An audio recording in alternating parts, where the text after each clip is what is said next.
Eh bien bonjour à tous, on va faire une petite review rapide de ces trois films. Donc c'est une trilogie. Alors on a Olympus Has Fallen, London Has Fallen and Angel Has Fallen. Donc bon, pour le coup les titres sont à peu près bien traduits, même si là Olympus ils ont mis la Maison Blanche, bon c'est pas trop grave.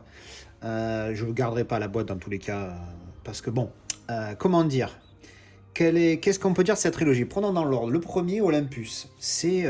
Enfin, ils sont tous un peu dans la même veine, mais c'est ultra, ultra, ultra cliché sur les Américains qui se font attaquer par les méchants terroristes.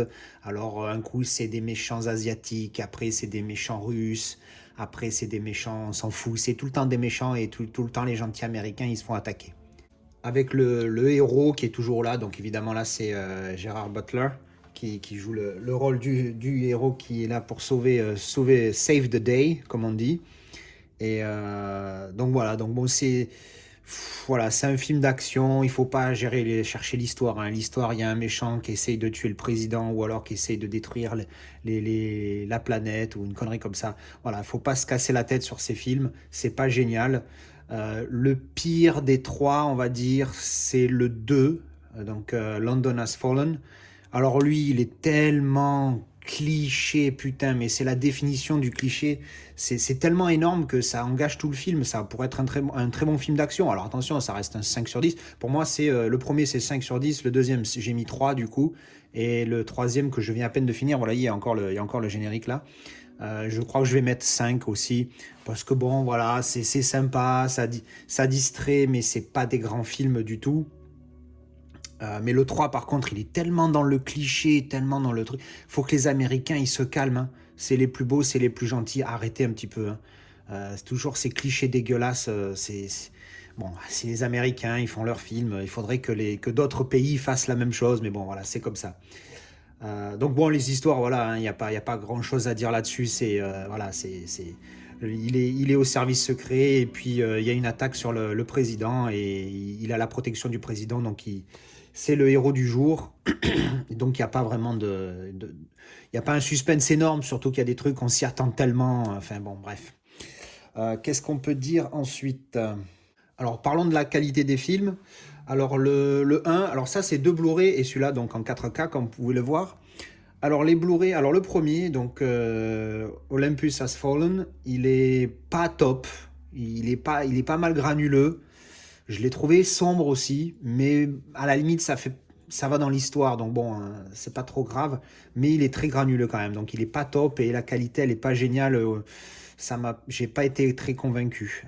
Par contre, quand on passe, bon en même temps ça a été filmé en 35 mm, donc faut jamais s'attendre à la folie.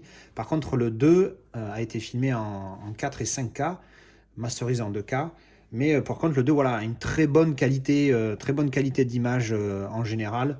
Donc, aucun souci là-dessus. Très bonne qualité. C'est un bon 8 sur 10 pour un Blu-ray. C'est pas mal. Et on va finir avec le dernier, donc qui est en 4K. C'est loin d'être une référence, mais il est très propre. Il est nickel.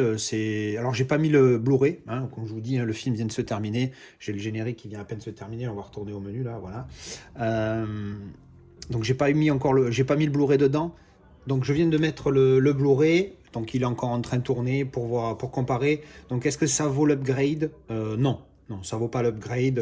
Comme d'habitude, le Blu-ray est très propre du fait qu'il ait été masterisé en 4K et filmé en 4 et 5. Donc c'est très propre. Si vous avez déjà le Blu-ray, ça vaut pas l'upgrade, surtout que bon, en plus c'est pas un grand film, donc voilà. Celui-là, voilà, je l'ai trouvé à 5 euros le 4K, donc bon, voilà, là, oui, d'accord, mais même si vous avez le Blu-ray, même 5 euros, j'ai envie de dire, ça vaut pas le coup, parce que bon, à part si vous voulez augmenter votre collection 4K, petite parenthèse avant que j'oublie, c'est le seul des trois qui a été masterisé en 4K, en DI 4K. Donc du coup, si vous cherchez un vrai 4K, il y aura que celui-là sur les trois.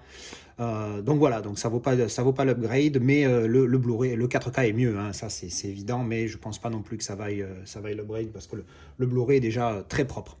Donc voilà, c'était un avis rapide sur cette trilogie que j'avais jamais vu en entière, puisque j'avais vu, il me semble, London Has Fallen, mais j'avais pas vu encore le premier, je me rappelle plus, et le dernier, ça c'est sûr, je l'avais pas vu. Donc voilà, c'était une découverte pour moi, ces trois-là. Et donc voilà, c'est sympa, mais bon, c'est pas, ça casse pas trois pattes à un canard, hein, comme on dit. Voilà, allez, merci d'avoir regardé cette vidéo et à bientôt. Et non, elle n'est pas là, mais elle n'est pas loin.